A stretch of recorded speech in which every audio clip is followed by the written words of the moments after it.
Assalamualaikum warahmatullahi wabarakatuh. Hari ini saya nak buat ulasan perlawanan di antara JDT menentang pasukan Penang dalam semifinal Piala FA, yang mana JDT berjaya menang 6-1 pada perlawanan ini, dan JDT akan bertemu sama ada Terengganu ataupun Selangor di perlawanan akhir nanti, dan dijangka perlawanan akhir akan berlangsung pada 28 Ogos. Baiklah, tanpa membuang masa, mari kita masuk ke dalam ulasan perlawanan. Untuk ulasan perlawanan kali ini, saya akan mulakan dengan pasukan Johor Darul Takzim. Apakah perkara yang saya suka tentang Johor Darul Takzim? Yang pertama adalah di bahagian pertahanan mereka ketika mereka nak build up dan ketika mereka nak bertahan. Yang mana kita boleh lihat ketika JDT cuba build up dari bahagian pertahanan ataupun dari bawah, mereka akan membentuk back 3 di belakang, iaitu gandingan Adam Noor Azlin, Syahrul Saad dan juga Shane Lowry, yang mana ketiga-tiga player ni membentuk back 3 dengan corak yang berbeza, iaitu Adam akan berada lebih di bahagian kanan bertindak sebagai right centre back, dan Syahrul Saad akan bertindak berkeseorangan di bahagian centre back, dan Shane Lowry akan bertindak lebih di bahagian kiri untuk cover tempat Koh Beng Ong untuk bertindak sebagai left centre back. Dan benda ni telah membolehkan Koh Beng Ong untuk stay high di atas dengan menjadi seorang player yang memberi support kepada bahagian hadapan dengan dia stay wide untuk bertindak lebih ofensif dan membantu bahagian serangan di bahagian kiri. Dan dalam pembentukan back 3 pasukan JDT ni, hanya satu kawasan sahaja yang dibenarkan untuk bertindak lebih ofensif. Contohnya saya bagi, sekiranya Koh Beng Ong dah naik lebih tinggi di bahagian kiri, maka Adam Noor Azlin di bahagian kanan tidak akan naik lebih daripada middle space ataupun di bahagian kawasan tengah. Sebab apa? Sebab JDT ingin mengelakkan kedua-dua bahagian kanan ataupun kiri pasukan JDT boleh dieksploit ataupun boleh ditembusi oleh corak pasukan yang bermain secara counter attack. Sebab apa saya kata begitu? Sekiranya Adam dah naik di bahagian kanan, siapa pula nak cover tempat Adam? Sebab di bahagian kiri, Shane Lowry dah bertindak untuk cover tempat Koh Beng Ong. Sebab apa benda ni berlaku? Sebab asas kepada barisan pertahanan pasukan JDT masih lagi back 4, yang mana kita boleh lihat transisi berlaku daripada menyerang ke bertahan. JDT akan kembali membentuk back 4 di belakang dengan gandingan dua centre back, Syahrul Saad dan juga Shane Lowry, Adam Noor Azlin di bahagian right back, dan Koh Beng Ong akan turun untuk cover balik dia punya posisi di bahagian left back. Dan yang paling menarik tentang corak permainan di bahagian pertahanan dalam asas back 4 ketika bertahan dan menyerang dengan menggunakan back 3 ni, kita boleh lihat ada beberapa perubahan yang berlaku, iaitu di second half. Apabila Shane Lowry dikeluarkan dan dimasukkan Syahmi Safari untuk bertindak di tempat Adam kembali kepada tempat di bahagian centre back, yang mana di bahagian tersebut kita boleh lihat apabila Syahmi Safari masuk di second half, Syahmi Safari di bahagian kanan pula yang akan bertindak lebih ofensif ke bahagian hadapan, dan Syahrul Saad akan cover ataupun Syahrul Saad akan cover tempat di bahagian kanan, dan Koh Beng Ong akan bertindak untuk berada di bahagian kiri rendah pula. Maka di bahagian second half kita boleh nampak pula lah yang Koh Beng Ong tidak terlalu ofensif dan dia pula yang stay low di bahagian pertahanan untuk membolehkan Syahmi di bahagian kanan untuk jadi lebih ofensif dan memberi support kepada bahagian hadapan dengan buat overlapping, bergandingan dengan Safawi Rashid di bahagian kanan, dan hasilnya beliau berjaya menjaringkan satu gol. So nampak tak dekat sini back 3 ketika menyerang dan mereka memastikan yang mereka balance, yang mana sekiranya kiri naik maka kanan akan stay, dan sekiranya kanan naik maka kiri akan stay. Itulah perubahan taktikal yang berlaku di bahagian pertahanan pasukan JDT dalam perlawanan ini, sebab mereka cuba untuk mengeimbangi pasukan lawan yang bermain dengan corak counter, dan mereka ingin memberi seorang support kepada bahagian winger untuk stay wide. So mereka jadikan yang mana yang bermain di left back ataupun right back akan bertindak lebih ofensif, tetapi hanya salah seorang sahaja dalam satu masa untuk memastikan yang barisan pertahanan mereka pun akan lebih bagus ketika bertahan. Dan yang paling penting, kunci kepada pergerakan-pergerakan build up dan juga bertahan daripada bawah dan juga melakukan daripada posisi menyerang ke bertahan ni adalah transisi, yang mana transisi transition JDT daripada menyerang ke bertahan dah laju, dan daripada menyerang ke bertahan pun dah laju. So benda tu yang membolehkan JDT berjaya untuk menggunakan asas back 3 ketika build up dan asas back 4 ketika bertahan. Itu yang kita nampak lah di bahagian pertahanan yang pertama. Yang kedua, tentang bahagian pertahanan ni, sekiranya Syahrul Saad bertindak seorang di bahagian centre back dan Syalauri lebih kepada left centre back dan Adam Nur Azlin di bahagian right centre back, yang mana mereka punya gap terlalu jauh dan mereka lebih suka untuk berada dalam gap yang terlalu jauh. Tetapi jangan risau, yang menjadi kunci kepada switch play ataupun menjadi pergerakan daripada bawah ni ke bahagian hadapan adalah gandingan Hong Wan dan juga Afiq Fazail yang bertindak di bahagian tengah, yang mana kita boleh tengok Hong Wan selalu turun untuk minta bola daripada bawah sebelum dia bawa bola tu naik ke atas untuk supply kepada Leandro ataupun Afiq, ataupun untuk melakukan switch play ataupun untuk open game lebih wide ataupun penetration di bahagian tengah. So Hong Wan dia akan bertindak untuk lebih stay in position untuk memastikan yang dia boleh jadi connector dan boleh menjadi backup kepada barisan pertahanan sekiranya mereka di counter.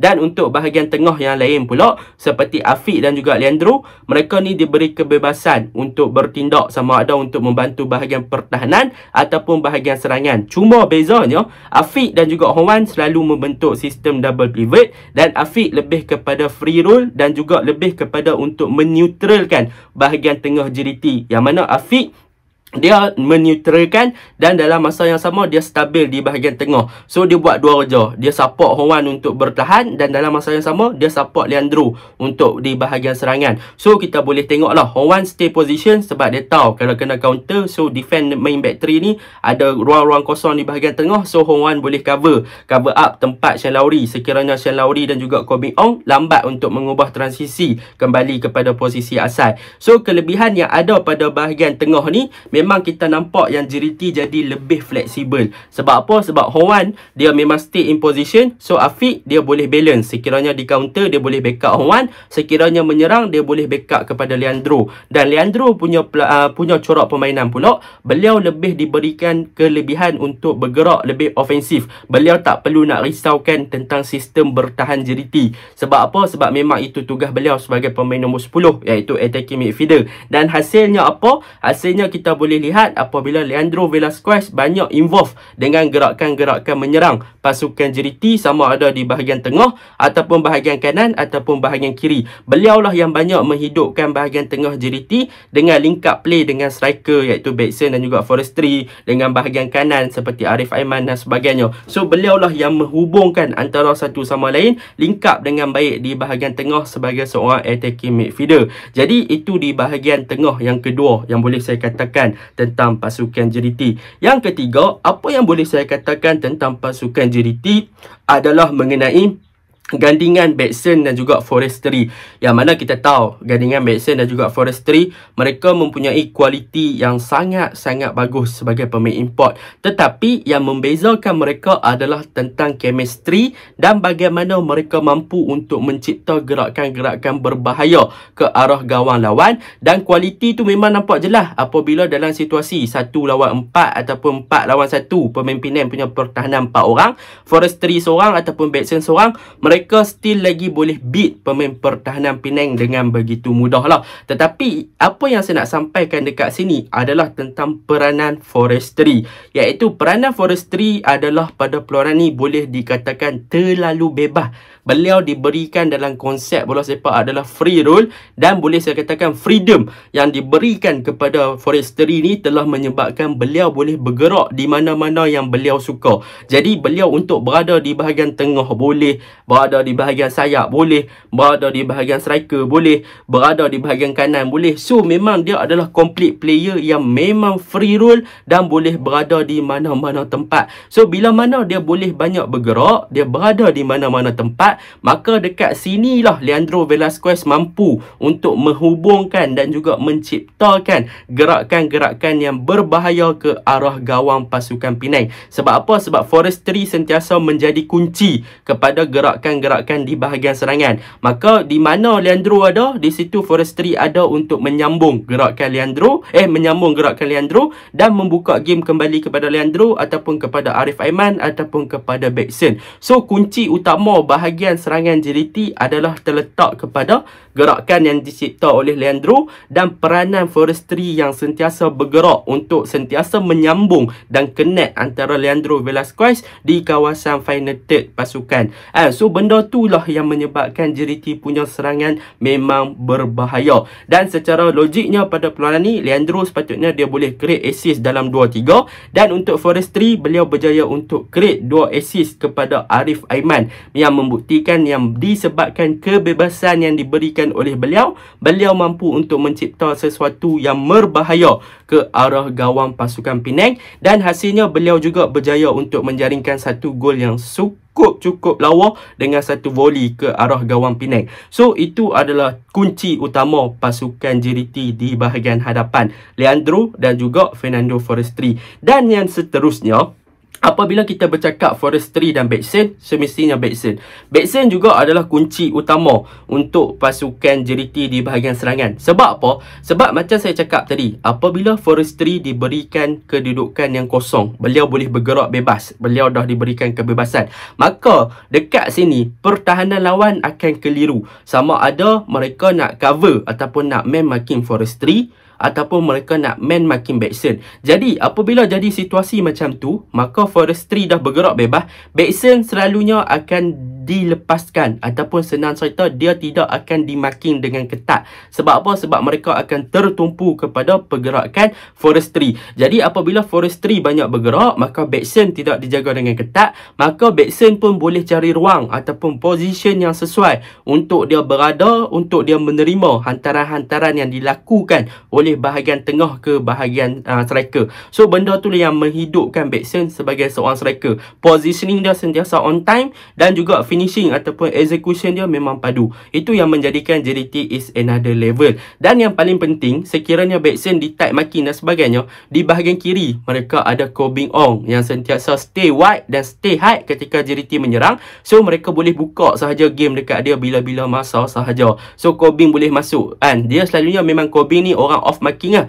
Sebab apa? Sebab orang memfokuskan kepada Bekson dan juga Forestry. Jadi itu untuk JDT. Dan yang seterusnya, yang terakhir untuk JDT, apa yang boleh saya katakan tentang Arif Aiman? Setelah sekian lama, setiap video saya kata Arif Aiman akan jadi complete player sekiranya beliau berjaya menjaringkan gol.